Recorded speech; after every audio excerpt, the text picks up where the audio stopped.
আসসালামু আলাইকুম। আজকের পর্বে আমি আপনাদের তৈরি করে দেখাচ্ছি মাত্র 2 কাপ দুধ দিয়ে দারুণ মজার হোয়াইট চিকেন। এই চিকেনটি ছোট বড় সবাই খুবই পছন্দ করবে, বিশেষ করে বাচ্চারা তো খুবই পছন্দ করবে, কারণ বাচ্চারা ঝাল খেতে পারে না, তাই বাচ্চারা একটু খাবারটা মিষ্টি মিষ্টি হওয়াতে বাচ্চারা খুবই পছন্দ করবে। যেহেতু এই চিকেনটা দুধ দিয়ে রান্না করা, তাই চিকেনটা খেতে একটু মিষ্টি মিষ্টি লাগবে। এই চিকেনটি আপনারা সাদা ভাত, পোলাও, ফ্রায়েড রাইস, রুটি, পরোটা সব কিছুর সাথেই খেতে পারবেন। খেতে কিন্তু অসম্ভব মজার হয়। আর বিশেষ করে বাচ্চাদের হলে তো কোনো কথাই নেই, বাচ্চাদের খাওয়ার জন্য আর জোর করতে হবে না। আর কথা বাড়াচ্ছি না, এবার চলে যাচ্ছি রান্নায়। আজকে হোয়াইট চিকেন রান্না করার জন্য এখানে আমি ব্রয়লার মুরগি ব্যবহার করেছি। এখানে আমি 1 কেজির মতো ব্রয়লার মুরগি নিয়েছি। চিকেনটাকে আমি ভালো করে ওয়াশ করে নিয়েছি। অনেকে আছেন ব্রয়লার মুরগি থেকে বাজে একটি স্মেল পান, তারা হালকা কুসুম গরম পানি সাথে 1 চামচ পরিমাণ ভিনেগার আর সামান্য পরিমাণ লবণ দিয়ে চিকেনটাকে আধা ঘন্টার মতো ভিজিয়ে রাখবেন, তাহলে ব্রয়লার বাজে স্মেলটা চলে যাবে। রান্না করার জন্য চুলায় একটি প্যান বসিয়ে দিয়েছি। দিয়ে দিচ্ছি 1/2 কাপ পরিমাণে সয়াবিন তেল, সাথে এখানে দিয়ে দিচ্ছি 2 চা চামচ পরিমাণে ঘি। ঘিটা সম্পূর্ণভাবে অপশনাল, ঘিটা চাইলে দিতেও পারেন, নাও দিতে পারেন, কিন্তু হোয়াইট চিকেনে ঘিটা দিলে খুব সুন্দর একটি স্মেল আসবে এবং খেতেও খুব ভালো লাগবে। তেল গরম হয়ে আসলে এখানে আমি একে একে গরম মশলাগুলো দিয়ে দিচ্ছি। 3-4টি তেজপাতা, দারচিনি, লবঙ্গ, এলাচ। একটু হালকা করে তেলে গরম মশলাগুলো ভেজে নিচ্ছি, তাহলে খুব সুন্দর একটি অ্যারোমা ছড়াবে। এই পর্যায়ে এখানে দিয়ে দিচ্ছি 1 চা চামচ পরিমাণে আদা বাটা। আদা বাটাটা দিয়ে আমি সাথে সাথে নাড়াচাড়া করে নিচ্ছি, কারণ আদা বাটাটা কিন্তু অনেক সময় ফুটে আসে। সাথে দিয়ে দিচ্ছি 2 টেবিল চামচ পরিমাণে রসুন বাটা। এখন আমি আদা বাটাটা আর রসুন বাটাটা 2 মিনিটের মতো একসাথে ভালো করে একটু ভেজে নেব। তাহলে কি হবে, আদা রসুনের যে কাঁচা গন্ধটা আছে ওটা চলে যাবে। এই তো এই রান্নায় এখন দিয়ে দিচ্ছি 1 কাপ পরিমাণে পেঁয়াজ। এই রান্নাটা যেহেতু গ্রেভিটা ঘন হবে, তাই এখানে পেঁয়াজ বাটার পরিমাণটা একটু বাড়িয়ে দিতে হবে।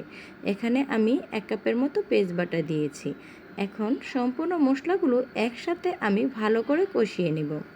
এই মশলাটা যেহেতু পেঁয়াজ বাটার উপর রান্না করা হয়, তাই মশলাটাকে কিন্তু 5 থেকে 6 মিনিটের মতো একটু ভালো করে কষিয়ে নিতে হবে। মশলাটা যত ভালো করে কষানো হবে, খেতেও কিন্তু তত ভালো লাগবে। ততক্ষণ পর্যন্ত পেঁয়াজ বাটাটা কষাতে হবে যতক্ষণ না পর্যন্ত মশলার তেল সেপারেট হয়ে না যাচ্ছে। মশলা থেকে যখন তেল ছেড়ে দেবে, এই পর্যায়ে এখানে দিয়ে দিতে হবে চিকেনগুলো। এখন এখানে আমি একে একে চিকেনগুলো দিয়ে দিচ্ছি।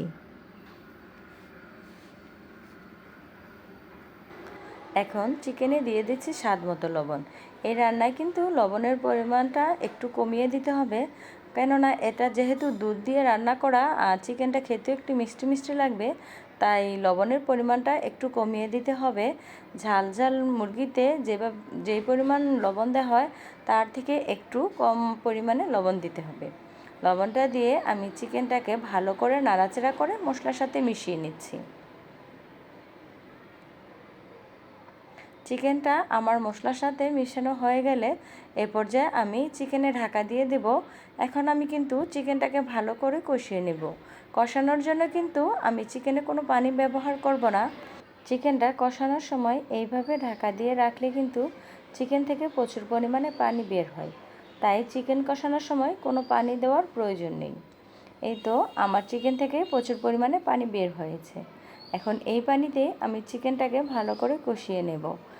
আর এই সময় কিন্তু রান্না করার সময় চুলার হিটটা মাঝারি থেকে লো হিটে রাখবো। তাহলে কি হবে, ধীরে ধীরে চিকেনটা এই মশলার সাথে কষানো হবে। এখন আমি আবারও চিকেনে ঢাকা দিয়ে রেখে দিচ্ছি, কিন্তু মাঝে মাঝে ঢাকনা উঠিয়ে চিকেনটাকে আমি নাড়াচাড়া করে কষিয়ে নেব। এই তো চিকেনটাকে ঠিক এইভাবে কষিয়ে নিতে হবে। এইভাবে কষানোর পরে দেখবেন চিকেন থেকে খুব সুন্দর একটি স্মেল আসবে, আর এইরকম চিকেন দেখলেই খেতে ইচ্ছে করবে। তাহলেই বুঝবেন যে চিকেনটা ভালো করে কষানো হয়ে গেছে। চিকেন এবং মশলা থেকে যখন তেলটা আলাদা হয়ে যাবে, তখন বুঝে নেবেন যে চিকেনটা খুব সুন্দর করে কষানো হয়ে গেছে। চিকেনটা যখন কষানো হয়ে যাবে, সে পর্যায়ে এখানে দিয়ে দিতে হবে দুধ। এখানে আমি 2 কাপ পরিমাণে দুধ ব্যবহার করেছি। আর 1 কাপে আমি 3 চামচের মতন গুঁড়ো দুধ নিয়েছি। আর আজকে রান্নায় কিন্তু অবশ্যই আপনারা গুঁড়া দুধ ব্যবহার করবেন, তাহলে কিন্তু চিকেনের টেস্টটা খুবই ভালো আসবে। এখানে আমি কুসুম গরম পানিতে 1 কাপে কুসুম গরম পানিতে 3 টেবিল চামচ পরিমাণে গুঁড়ো দুধ দিয়ে গুলিয়ে নিয়েছি। এখন চিকেনে আমি 2 কাপ দুধ দিয়ে দিচ্ছি, চিকেনটাকে ভালো করে নাড়াচাড়া করে নিচ্ছি। এখন চুলাটাকে হাই হিটে রেখে চিকেনটাকে 2 মিনিটের মতো ফুটিয়ে নিতে হবে। চিকেনটা যখন ভালো করে ফুটে উঠবে সেই মুহূর্তে কিন্তু আবার চুলার হিটটা মাঝারি থেকে লো হিটে করে দিতে হবে। আর আজকের রান্নায় কিন্তু অবশ্যই আপনারা গুঁড়া দুধ ব্যবহার করবেন, গরুর দুধ ব্যবহার করবেন না। অনেক সময় গরুর দুধটা মশলায় ঠিকঠাকভাবে না পড়লে গরুর দুধটা ছানা কেটে যায়, খেতেও ভালো লাগে না। তাই চিকেনের টেস্টটা ভালো আসার জন্য অবশ্যই রান্নায় গুঁড়া দুধ ব্যবহার করবেন। হোয়াইট চিকেন রান্না করতে করতে সেই পুরনো কথাটি আরেকবার বলে নিচ্ছি। আজকে আমার হোয়াইট চিকেনের রেসিপিটি যদি আপনাদের কাছে একটুখানিও ভালো লেগে থাকে তাহলে প্লিজ একটি লাইক দিতে ভুলবেন না। আর আমার এই হোয়াইট চিকেনের রেসিপিটি দেখে আপনাদের যদি একটুখানি উপকার হয়ে থাকে তাহলে প্লিজ সাবস্ক্রাইব করে আমার এবং আমার চ্যানেলের সাথেই থাকবেন। এই তো হোয়াইট চিকেনে এখন আমি 2টি ডিম দিয়ে দিচ্ছি, সাথে ঝালের জন্য 4-5টি কাঁচামরিচ কুচি করে দিয়ে দিচ্ছি। কাঁচামরিচটা আপনারা আপনাদের পছন্দ অনুযায়ী দিতে পারেন। এখন চুলার হিটটা মিডিয়াম টু লো হিটে রেখে রান্না করলেই তৈরি হয়ে গেল দারুণ মজার হোয়াইট চিকেন। এখন চিকেনটাকে একটা সার্ভিং বলে সার্ভ করে আপনাদের দেখাচ্ছি কতটা লোভনীয় এবং ইয়াম্মি হয়েছিল আমার এই হোয়াইট চিকেন। নিজের রান্না বলে বলছি না, হোয়াইট চিকেনটা কিন্তু খেতে খুবই মজার হয়েছিল। আপনারা যারা আজকে আমার এই ভিডিওটি দেখছেন তাদের বাসায় যদি বাচ্চা থেকে থাকে তাহলে একবার রান্না করে তাদের খাওয়াবেন, দেখবেন বারবার এই হোয়াইট চিকেনটি খেতে চাইবে। আর এখন আমি আপনাদের হোয়াইট চিকেনের লুকটি খুব কাছ থেকে দেখিয়ে দিচ্ছি কতটা ইয়াম্মি এবং লোভনীয় হয়েছিল আমার এই হোয়াইট চিকেন। কথা আর বাড়াচ্ছি না, এবার বিদায় নিচ্ছি। আবারও দেখা হবে নতুন দিনের নতুন কোনো সহজ রেসিপি নিয়ে। সে পর্যন্ত সবাই ভালো থাকবেন, সুস্থ থাকবেন। আসসালামু আলাইকুম।